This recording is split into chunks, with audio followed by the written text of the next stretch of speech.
Everyone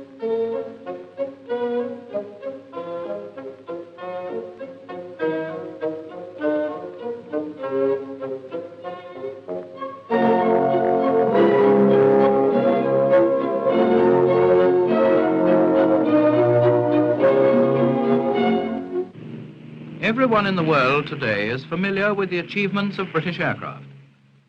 Everyone knows the qualities of design and workmanship which go to make the Spitfire and Hurricane supreme.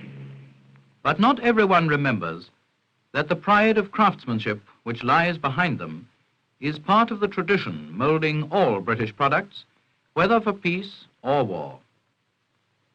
Today, in spite of bombed streets, the factories of Britain still carry on this tradition.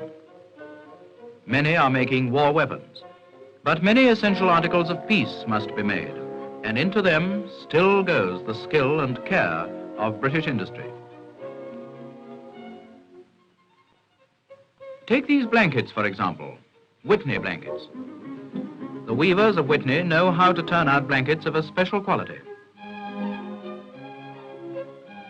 No one understands better than they the exact blending of their wools, how to use the wools of East India with the wools of Kashmir, or perhaps Australia.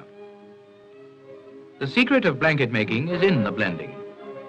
It is the only way to produce a texture which will hold the heat.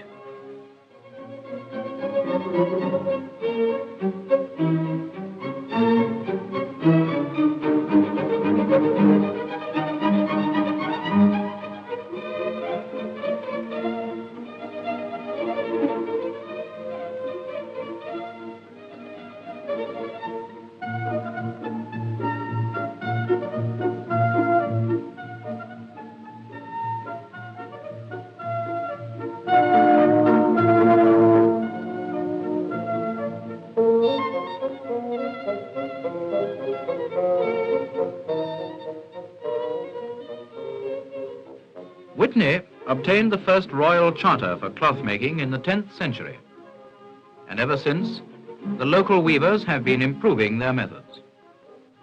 The damp climate helps in the production of good soft blankets, and the products of this center of weaving are known all over the world.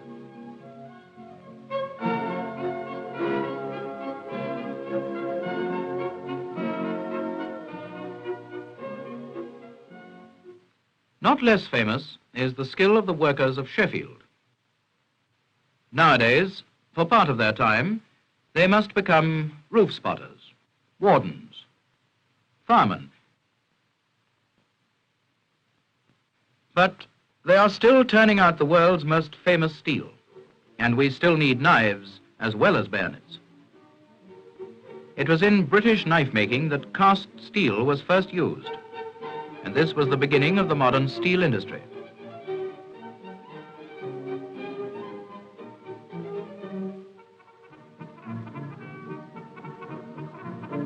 Making knives is still a job that requires the skill of the individual workman.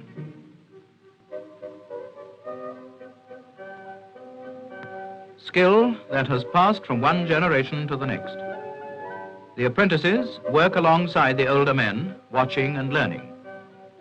It will take 7 years before they are fully trained and able by their own skill to maintain this great industry.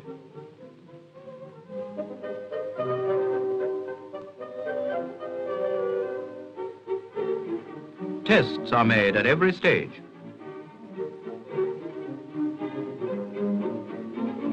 So that when the knives reach the polishing table, each blade is good and true.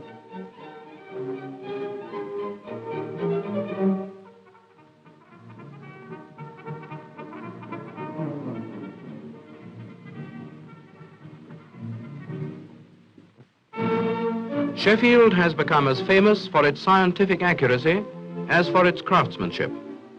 The measurements of a generator must be accurate to within 1/1000th of an inch.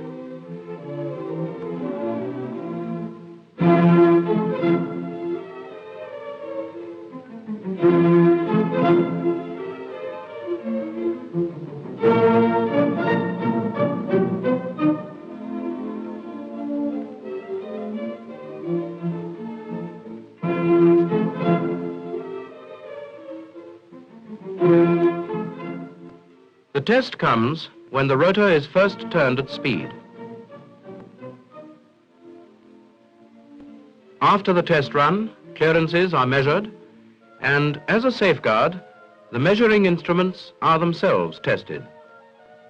Master gauges are kept in air-conditioned rooms at constant temperature, and with these, the inspector's instruments are checked to the millionth of an inch.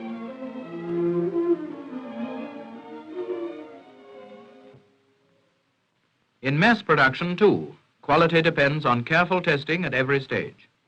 For example, from every batch of electric lamps, samples are put through their paces. In these spheres, tests are taken to measure current consumption and candle power.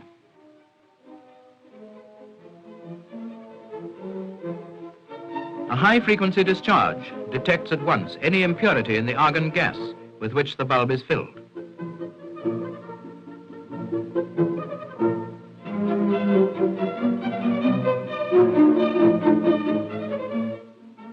Other tests prove whether the bulb is firm in the cap.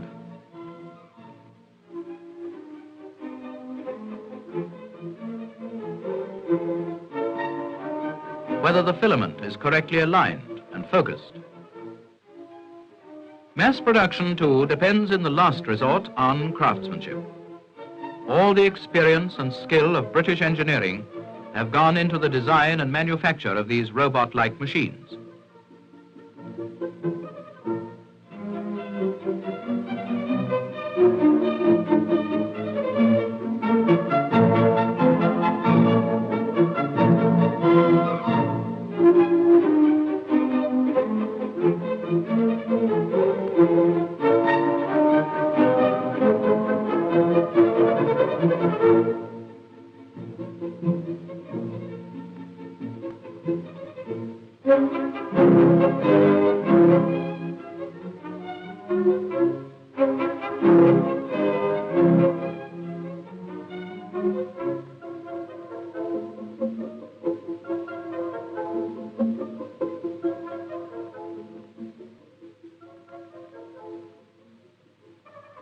Throughout British industry, whether at war or at peace, whether in the mass production of electric lamps, in the hand fashioning of knives,